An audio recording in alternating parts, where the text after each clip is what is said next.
अलक्ष लक्ष लक्ष पाप लक्ष सार सायुधम ततस्तु जीव जंतु तंतु भुक्ति मुक्तिदायकम्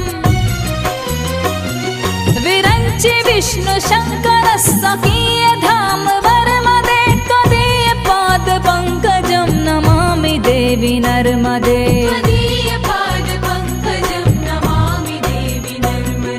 नमामि देवी नर्मदे।